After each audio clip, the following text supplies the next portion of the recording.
Bonsoir à tous, on se retrouve un peu plus tard que prévu. J'avais annoncé un direct à 20 h et en fin de compte, je le commence un petit peu plus tard. Déjà, j'espère que tout le monde va bien. J'espère que tous ceux et celles qui sont en vacances profitent bien de leurs vacances. Parce que je remarque qu'il y a beaucoup de gens partis ou de gens qui me disent voilà, je suis en vacances, est-ce que ça, est-ce que si, donc pas mal de questions aussi. Donc voilà, et j'avais surtout très envie de parler ce soir, savoir être à l'écoute des personnes, parce que je reçois pas mal quand même de messages en inbox, surtout en WhatsApp et dans mon privé, où on me raconte pas mal d'histoires. Alors il y en a, je vais pas vous mentir, sans jugement, mais qui me choquent quand même. Je me retrouve confrontée à des vrais problèmes et des conflits dans notre communauté où je ne pensais même pas que ça pouvait exister, en tout cas dans notre communauté. Et ben voilà, j'ai envie de vous dire que tout existe. Là, c'est sûr. En tout cas, j'en ai eu la preuve. Et surtout, remercier toutes les personnes, encore une fois, qui m'interpellent, qui m'envoient plein de messages ou que je rencontre dans la rue ou autre part. Donc voilà, merci vraiment à toutes ces personnes-là. J'en profite aussi pour vous répéter ce que j'ai répété ce matin dans mon direct. J'ai fait tourner 2-3 personnes en réfoua chez les mains, complète et définitif, parce que y a des demandes. Alors malheureusement, elles ne font pas entre guillemets, pas le buzz, mais elles font pas la tournée que j'aurais voulu qu'elles fassent. Parce que malheureusement, je suis bloquée de tous les groupes.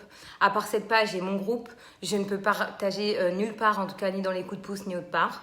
Donc je suis un peu embêtée par rapport à la diffusion, mais c'est pas très grave. Tout est pour le bien. Mais voilà, je vous demande de prier en tout cas pour Shalom Ben Rosalie, Refoua Shelema complète et définitif. Je vous demande aussi de prier pour Richard Camus Ben Fortuné. Pareil, amen, qu'on n'entende que des bonnes nouvelles et voilà, sans souffrance et que des bonnes choses. Et je vous demande aussi de prier le Télim 20, le 121. Donc voilà, en tout cas le Télim 20, à chaque fois que quelqu'un est malade, c'est très bien de lire le Télim 20. À répétition, il n'y a aucun problème, le tout c'est de le faire. Donc voilà, et ça prend 3 minutes. Même si on ne fait qu'une fois, vaut mieux le faire une fois que rien du tout. Et pareil, si vous pouvez donner une pièce à la tzedaka, donner une pièce à la tzedaka pour la refoula shelema de ces 2 personnes, alors très très bien. Je vais écrire les noms, rassurez-vous, après dans le direct, mais je les avais déjà mis dans les photos, mais on va les réécrire. Si vous pouvez écrire les noms, donc je répète, Shalom Ben Fortuné et Richard Camus Ben... Shalom Ben Rosalie et Richard Camus... Non, et Richard Camus Ben Fortuné. Voilà, c'est ça les bons noms. Donc vous pouvez les écrire. Maintenant, je reviens à mon sujet de ce soir. Savoir être à l'écoute des autres.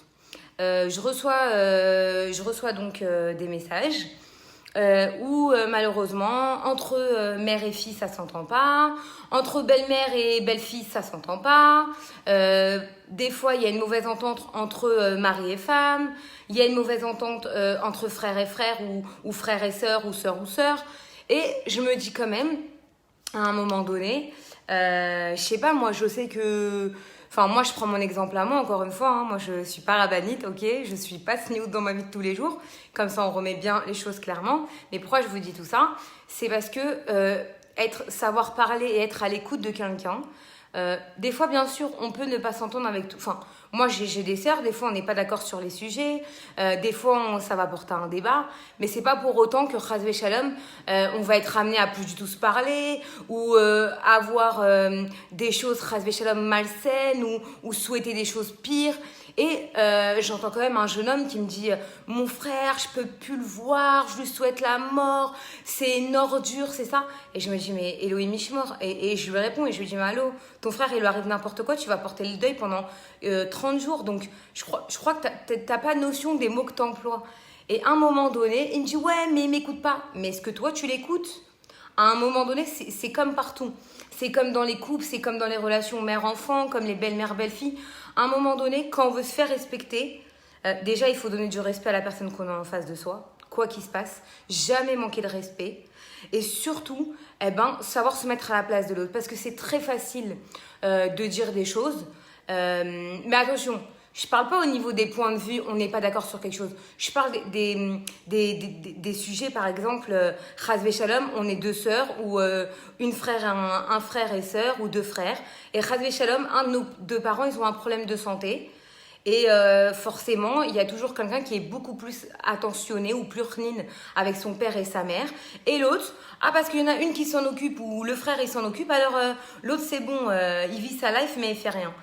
Et à un moment donné, mais là je suis désolée, peut-être que je vais me mêler de ce qui me regarde pas, mais les parents c'est vos parents à vous. Que ce soit ton frère, ta sœur ou n'importe qui, je pense que les tâches, elles se partagent, d'accord ? Que vous travaillez pas, des parents, on n'en a qu'une seule fois dans notre vie. Faut en profiter au maximum. Malheureusement, on est tous de passage, donc voilà, il faut prendre conscience des choses. Et des fois, malheureusement, c'est trop tard. On a pris conscience trop tard des choses et il se passe ce qui se passe. Mais pourquoi j'en viens à dire tout ça ? Parce que ça meurt déjà de voir des gens autant s'emporter, même dans les mots, même dans les messages, c'est assez violent. Alors, des fois, je leur dis, mais pourquoi vous m'écrivez à moi ? Parce que moi, concrètement, je suis pas rabbinite, je suis pas, voilà, j'ai pas un mari rabbin, j'en connais, mais j'en ai pas. Donc, je sais pas, mais je me dis, enfin, moi, après, je parle avec mon cœur, comment moi, j'aurais réagi. Mais encore une fois, c'est mes mots à moi, c'est comment moi, je pense et c'est mon jugement. Et pareil, il y en a qui m'écrivent... moi j'ai fait ça, ouais j'ai fauté, j'ai été avec un homme marié, il s'est passé ça, il m'a quitté, je suis enceinte de lui, j'entends des trucs et en plus de ça, alors il s'est passé ce qui s'est passé, je suis pas du tout dans le jugement, mais on cherche à ce que le mec avec qui t'as trompé ton mari, il revienne vers toi, il te demande des excuses, tu veux qu'il assume ton gosse alors que t'as pas été dans les règles. Alors, à un moment donné, je me dis, ouais, je suis peut-être pas rabbinite, mais j'ai quand même une prise de conscience. À un moment donné, fais pas ce que tu n'aimerais pas qu'on te fasse. Même si on n'est pas pratiquant. Parce qu'on me dit, ouais, moi, je suis pas religieuse, j'ai pas été élevée dans la religion. Ok, ben, cas de conscience, touche pas le mari d'un autre, touche pas la femme d'une autre. Tu veux enfin, je sais pas, après, si on se respecte pas, ou fais les choses dans les règles. Quitte ton mari, quitte ta femme, et fais les choses bien. Alors on va me dire, ouais, mais moi je veux pas divorcer, j'ai un confort, j'ai ça, j'ai ci. Moi je rentre pas dans la vie de chacun. Je suis pas ni psychiatre, ni thérapeute. Au Hachem, j'en connais plein et je peux vous aiguiller vers ces personnes-là. Mais je me dis, des fois je me dis, est-ce que les gens qui m'écrivent, ils ont conscience de ce qu'ils m'écrivent ? Je sais pas. Honnêtement, je sais pas. Et vous savez quoi ? J'ai envie de vous inviter. Voilà, on fait une conférence, si Dieu veut, le 26 septembre avec Stéphanie Robert, qui elle est coach de vie, d'accord ? Qui est diplômée et qui fait une tonne de bien. C'est aussi la présidente de l'association Les Rois du Monde, qui gère des enfants hospitalisés entre Paris, l'Île-de-France et ses régions. Donc c'est pour vous dire, une telle ampleur et beaucoup d'investissements, bien sûr à but non lucratif. La soirée qu'on fait, donc ça va être le 26 septembre au Bet Rabat de Vincennes. Elle est gratuite, elle est mixte, hommes et femmes confondus. Bien sûr, il y aura le Rav Tayeb avec nous qui nous reçoit dans son Bet Rabat de Vincennes et qu'on remercie énormément. Mais pourquoi je vous dis tout ça ? Parce que déjà, on va parler de thèmes comme je parle dans mes directs, d'accord ? Donc chacun, entre guillemets, a sa sauce avec sa manière de parler.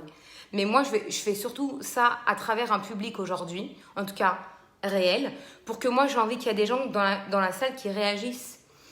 Qui viennent nous poser des questions ou qui montent sur scène et qui racontent ce qu'ils ont envie de raconter. Parce que je me dis à un moment donné, il faut faire bouger les choses.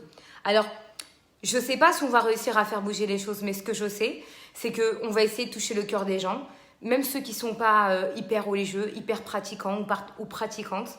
Le but, en tout cas, c'est d'émaner, de faire du bien, mais surtout d'essayer à chacun de voir le bien, de penser bien, et que même quand on a des épreuves, même quand c'est très dur, même quand on ne voit pas le bout. Vous savez, je vais vous dire quelque chose. Aujourd'hui, j'ai été faire du Bikur Cholim. Ça veut dire que je me suis rendue dans un hôpital voir des personnes qui ont subi une opération. Donc moi, bien sûr, je suis bien placée, tout ce qui est hôpitaux, opérations et tout ça. Moi-même, hier, j'étais hospitalisée. Mais pourquoi je vous raconte tout ça ? Parce que la plus grande des mitzvahs dans ce monde, c'est de faire du Bikur Cholim, donc rendre visite aux malades. Et surtout, c'est de prendre conscience. encore une fois, il y a pas mal de gens, je me plains et je suis pas mariée et ma parnassa elle vient pas et je suis encore célibataire et j'ai pas d'enfant et j'ai pas ça et regarde celui-là et regarde celle-là. En fait, c'est tout le temps, regarde à droite, à gauche, j'avance, je fais ça, le bon Dieu il m'a pas réalisé, Hachem il m'a pas fait ça. On est trop dans l'attente des choses. À un moment donné, est-ce que toi tu fais quelque chose pour Hachem sans attendre rien derrière en fait? Mais c'est rare des gens comme ça. Combien il y a de gens qui font ça? Faire quelque chose sans attendre de retour. Merci pour vos messages. Mais c'est émettre, c'est véridique. À chaque fois que quelqu'un fait quelque chose, c'est pour avoir un retour. Dans la vie, on ne fait pas les choses pour avoir un retour. Et si vous attendez un retour, je vais vous dire quelque chose. Dans la vie, vous allez être déçu que joyeux. Parce que malheureusement, il ne faut rien attendre. Il faut faire les choses. D'accord? Il faut avancer, il faut être joyeux. Alors oui, on a des épreuves. Il y en a qui ont des épreuves de santé. Il y en a qui ont des problèmes dans les mazalotes, dans les enfants, dans la parnassa et tout. Mais je vais vous dire, la santé, c'est un cadeau d'Hachem. Parce que la santé, c'est pas entre nos mains. Je le dis et je le répète et c'est véridique. C'est pas entre nos mains. L'argent, c'est entre nos mains. On peut changer de métier, on peut aller se lever le matin et trouver un autre travail, se taper... je sais pas, rencontrer son mazal, quoi qu'il arrive, Hachem il oublie personne. Mais oui, sortir, aller, si on est très religieux, faire des chidours, c'est pas honteux. Chidour, ça veut dire rencontre. Ceux qui sont pas à un stade de chidour, de rencontrer, de sortir. Pareil pour les enfants, faire des choses, bien respecter les règles de la Nida, bien respecter les 3 mitzvot de la femme. Il n'y a pas stam des choses qui sont faites comme ça. Rien n'est par hasard dans ce monde et surtout chez nous, dans notre religion, il n'y a rien, il n'y a pas de hasard. Tout ce qui arrive, c'est pour quelque chose. Et encore une fois, pourquoi je vous dis tout ça? Parce qu'aujourd'hui, donc, je vais dans un hôpital faire du Bikur Cholim. Je suis dans l'ascenseur et je vois un petit bébé, mais bébé, hein, peut-être entre 3 et 4 ans. Il essaie d'appuyer sur le bouton et je vois qu'il est tout sondé. Et moi, je suis passée par là, je sais c'est quoi avoir une sonde pendant longtemps, pour pas pouvoir s'alimenter, pas tout ça. Et je me suis dit, regarde ce petit bout de chou. Il est tout petit, il est sondé, il rigole. Et je vois des gens à travers ma page, par des trucs et tout, se plaindre, où je reçois des WhatsApp et je reçois des gens. Et je dis pas, chacun a son épreuve, chacun a des choses. Mais à un moment donné, il faut arrêter de se plaindre toute sa vie. Mais Rila, mais j'ai beaucoup de mal. Parce qu'à un moment donné, même mes amis autour de moi, ils me disent, t'en as pas marre, tu fais du social, Débo. C'est-à-dire, c'est plus une page de Torah, c'est devenu social.com. Et à un moment donné, ils n'ont pas tort. Parce que je me dis, c'est plus possible. Quand je vois des fois des messages que je reçois, alors peut-être que c'est des gens en désespoir. Mais faut arrêter, faut voir loin. Franchement, faut voir loin. Faut arrêter, ah ça, ah si. Stop. Tout le monde a ses problèmes. Tout le monde a ses trucs à sa juste valeur. Hachem, il éprouve ou il éprouve pas. Mais arrêtez de pleurer sur vos sorts. Plus, je vais vous dire quelque chose, plus vous allez... grogner, plus vous allez, entre guillemets, être gum, être tout ça, et bien plus vous allez amener de la noirceur dans vos vies. Parce que pour être bessimra, être joyeux, il faut pousser les choses, il faut aller de l'avant, faut écouter de la musique, il faut sortir, il faut arrêter de voir que soi. En fait, c'est ça. Le problème qu'on a, c'est qu'il y a beaucoup de gens qui sont égoïstes. Il y a beaucoup de gens qui regardent ce qu'ils ont dans leur vie. Ah, regarde, lui, il a réussi, il a ça. Mais Coco, t'avais qu'à faire des études. Coco, t'as qu'à te réveiller le matin, aller chercher un taf qui te correspond. Va pas grogner la vie des gens, va pas jalouser les gens. Et arrête de pleurer sur ton sort. À un moment donné, je me dis stop, c'est bon. Les bureaux des pleurs, je vous dis la vérité, il y en a, je suis mérila, hein, mais je les envoie, c'est bon, stop, ça m'a saoulée. Je les envoie chez des gens vraiment qui pourront les aider. Parce qu'après, c'est dans la tête. Et c'est plus possible. Moi, je fais pas... je veux bien aider en problème. Gum, ça veut dire grogneur en judéo-arabe. Désolée pour le gum, mais c'est la vérité, ça veut dire grogneur. Mais parce que c'est plus possible. Il y a des vrais problèmes, comme le petit là, qui est à l'hôpital, qui est sondé. Des vrais problèmes. Moi, je pense que les gens qui ont, entre guillemets, des petits trucs, faites du Bikur Cholim juste une fois dans votre vie, même si vous ne connaissez pas. Rendre visite à des malades dans un appartement ou dans un hôpital, même que vous ne connaissez pas, mais je peux vous dire quelque chose. Vous allez vite redescendre, vous allez vite revenir à vos vraies valeurs, vous allez vite vous calmer. Et peser, ça veut dire quoi avoir des vrais problèmes? D'accord? Encore une fois, bien sûr, alors il y en a qui me disent, Ouais, mais moi je connais la finalité. Je sais que par exemple celui-là il va partir ou celle-là c'est fini pour elle. Ok, moi je suis pas dans les comptes d'Hachem. Sur ça, je peux pas vous répondre, mais je sais une seule chose. Moi, je suis la preuve vivante que la Emouna, la foi, ça existe, c'est ce qui nous tient. Moi, c'est ce qui m'a permis de tenir, c'est ce qui m'a permis de tenir cette page, de créer cette page et d'émaner tout ce qu'elle émane au quotidien. Baruch Hashem, parce que moi, je suis juste une petite personne. J'ai juste eu la bracha du Rabbi, d'accord? Donc, c'est juste ça. Et pourquoi je vous dis ça? Parce que bien sûr, on n'est rien, d'accord? Encore une fois, on est dans cette terre que de passage, on est tous en mission. Tant que vous n'avez pas compris ça, que quoi qu'il se passe, vous êtes que de passage et que rien n'est entre vos mains et que tout vient d'Hachem, alors peut-être qu'on pourra mieux avancer. Peut-être qu'on pourra prendre du recul sur les choses et surtout peser les mots qu'on emploie quand on en veut à sa mère ou à sa belle-mère ou à ses frères et sœurs et qu'on en vient à dire « Ah ouais, je le hais, qui meurt, qui truc ». Mais je me dis « Allô, tu parles de ton frère, tu parles de ta mère. » Et d'un côté, je me dis, je pense qu'on vit dans une génération où même les mots ne sont pas pesés. C'est-à-dire que tu balances des trucs, d'accord? Je sais même pas si tu les assumes ou tu les penses vraiment, les mots que tu les dis, parce que concrètement, c'est choquant, quoi. Moi, franchement, je pourrais jamais écrire à quelqu'un que je connais pas, parce que forcément, les gens pensent me connaître, puisqu'ils me voient derrière un écran. Donc oui, forcément, ils me connaissent. Mais moi, je les connais pas. Et quand je vois des mots ou des trucs ou des histoires, je me dis, Hachem, donne-moi la force de répondre, quoi. Parce que même des fois, je vous dis la vérité, ça m'énerve. Je me dis, c'est pas possible. Où on va? Alors moi, je suis pas une très grande religieuse, mais les 10 commandements, je les connais. Tu respecteras, tu honoreras ton père et ta mère, tu ne voleras point, tu ne commettras pas d'adultère, tu ne convoitiseras pas la maison de ton voisin, tu ne tueras point. Bon, il y a tellement de choses. Mais franchement, je dis pas que je suis irréprochable. Moi-même, peut-être que je commets des erreurs, je sais pas. Mais à un moment donné, tu m'écris, tu fais l'adultère, tu es enceinte de ton amant, et en plus de ça, tu veux lui faire une histoire parce que le mec, il a pas été truc.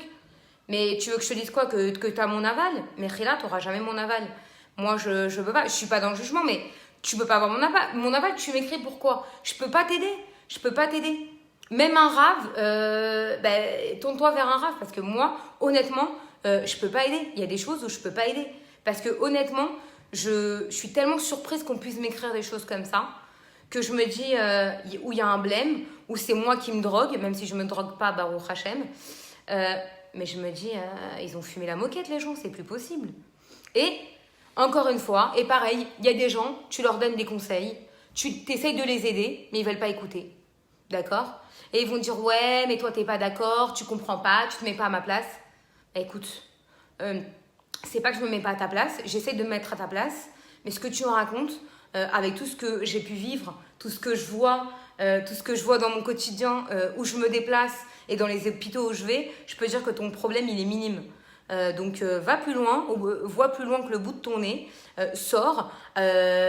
Et quoi qu'il arrive, encore une fois, pensez toujours que tout est entre les mains d'Hachem, dans le bon comme dans le moins bon. Malheureusement, les joies, il y en a chez tout le monde, mais chas v'shalom, malheureusement, la mort existe aussi chez tout le monde. La maladie existe malheureusement aussi chez tout le monde. Les épreuves existent chez tout le monde. Il n'y a pas de gens parfaits ou de gens qui sont moins éprouvés, c'est pas vrai. Il y a des gens qui me disent, oui, mais moi je suis ultra religieux, ma femme elle fait tout, on n'a que des épreuves. Et j'ai envie de vous dire, vraiment, mais oui, il y a des gens, au Hachem, ils font tout, les 10 commandements, ils respectent, ils sont froum et tout, et ils sont éprouvés. Et encore une fois, je vous le dis, Hachem, il éprouve les gens qu'il aime. Quand vous avez compris ça, et tout est une question de foi, tout est une question de Emouna. Quand vous savez que Hachem vous envoyez une mission, d'accord, et que ce soit même par une épreuve, et que Baruch Hachem, même si des fois c'est galère, même si des fois on est éprouvé, et qu'on ne comprend pas, et qu'on remet tout en question, et qu'on lui en veut et tout, mais tu demandes des choses à Hachem, et toi tu fais quoi? Concrètement, tu fais quoi pour lui? Juste ça, tu fais quoi? Juste ça. Toi, tu as envie qu'on t'écoute, mais est-ce que toi t'écoutes? Est-ce que toi t'écoutes? Est-ce que tu es là à parler à Hachem, à faire une idée des doutes, à lui parler concrètement? Merci que ce matin je me suis réveillée en bonne santé. Merci que je marche, que je mange, que je bois. Merci d'avoir la famille que j'ai, le mari que j'ai, la femme que j'ai, les enfants que j'ai, le travail que j'ai, que je respire. Et honnêtement, je me dis, non, les gens, ils n'ont pas conscience de ça. Il y a des gens pareils, pour pas citer quelqu'un que je connais, mais c'est pas très grave, il m'en voudra pas, parce que c'est une vraie leçon. Il me dit, ouais, ça y est, cette année, je pars à Miami, je vais dans cet hôtel. Il me fait le mec lassé, quoi. Je lui dis, mais allô, Coco, tu te plains de quoi? Je sais pas, bah, au Hachem, t'es parti 5 fois dans l'année. Il y a des gens, ils ont pas les moyens de partir. Même une fois, ils peuvent pas. Il me dit, ouais, t'as raison, je suis blasée de la vie. Je dis, ah ouais, bah, si à 35 ans, t'es blasée de ta vie, j'ai envie de te dire, ça va être quoi dans 10 ans? Et avec ça, t'as pas marié, t'es pas de gosse, t'as rien, quoi. Les contraintes de la vie, concrètement, les vrais soucis, tu les connais pas encore. Parce que c'est une fois marié, une fois que tu as des gosses, que tu comprends la vie. Et surtout que tu la vis vraiment. Je dis pas que quand on est célibataire, on la vit pas, mais c'est différent. Donc je me dis, ouais, bah écoute, tes problèmes, tu as des grands problèmes. La destination de tes vacances, le mec est blasé. Le coco ne sait plus où donner de la tête. Mais bon, c'est pas très grave. Sur ce, messieurs, dames, merci d'avoir été aussi nombreux. Je vous demande de partager, comme vous le savez. J'ai été bloquée. Écoutez, apparemment, je pense que j'embête un peu tous ceux qui sont sur les réseaux sociaux. Je pense qu'ils sont un peu agacés de me voir. Donc, ils m'ont bloquée. Mais c'est pas très grave. Parce que je sais que j'ai, au Hachem, des gens formidables dans cette page, quand même. Je reçois aussi quand même des très très beaux messages. Je vous remercie énormément. Merci d'être toujours aussi nombreux. Déjà, ça fait quand même presque une demi-heure que je suis sur le direct. Donc, et en plus, je vais pas vous mentir, je dois aller à l'aéroport chercher quelqu'un. Donc, forcément, je ne peux pas rester trop longtemps. Mais je reviens. De toute façon, quoi qu'il se passe, moi aussi, je vous aime. Je vous fais plein de bisous. C'est adorable vos messages.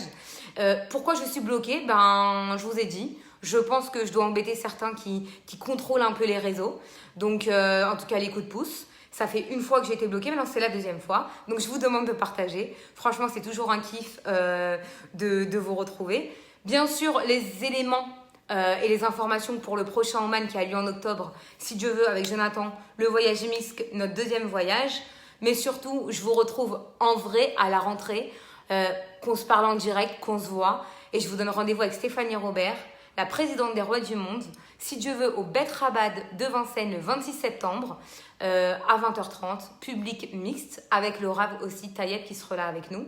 C'est nous qui présenterons nous-mêmes, donc 2 femmes, qui présenteront cette conférence pour parler de la Emouna, de la joie, de l'entraide, de l'aide, et surtout faire intervenir surtout le public qui sera là, venir témoigner, parler, échanger, poser des questions, parce que c'est aussi ça le but. C'est qu'on passe du virtuel au réel et voilà, aider. Attention, c'est gratuit, c'est pas payant, je rassure tout le monde. Donc voilà. Et si Dieu veut, le prochain voyage à Oman, si Dieu veut aussi, pareil, mixte, entouré de rabbinim, on vous donnera le nom des rabbinim en temps et en heure. J'attends toujours la réponse des vols parce que malheureusement, j'essaye de cadrer sur les meilleures choses. Nous partirons 3 jours et 2 nuits, comme d'habitude. Et on ira bien sûr aussi chez le Baal Shem Tov, chez Rabbi Nachman de Breslev. Plein de surprises, plein de belles choses. Et voilà, j'ai juste envie de vous dire, c'est un voyage à faire avec nous ou même pas grave sans nous. Mais pourquoi je vous dis ça? Parce que j'ai envie vraiment que comprennent les gens ce que veut dire vraiment la joie antérieure, extérieure, parce que quand on va au Man, on en ressort différent. D'abord, on vit la chose différemment. On revient, on est complètement différent et différente. Alors, pour les réservations, si Dieu veut, je vous dirai, il y aura un départ de Tel Aviv avec Jonathan et un départ de Paris avec moi. Donc, rassurez-vous, on donnera toutes les infos. Il y aura un flyer qui tournera. Et dès qu'il y aura les inscriptions, par contre, il faudra vite réserver parce qu'on a déjà pas mal de demandes en inbox. Donc, voilà, rassurez-vous, il y aura toutes les infos. Alors non, c'est pas en Israël le voyage, il y aura un départ d'Israël de Tel Aviv. Le voyage aura lieu en Ukraine à Ouman, chez le Baal Shem Tov et chez Rabbi Nachman de Breslev. Sur ce, belle soirée à vous, à très vite, on vous donnera toutes les infos.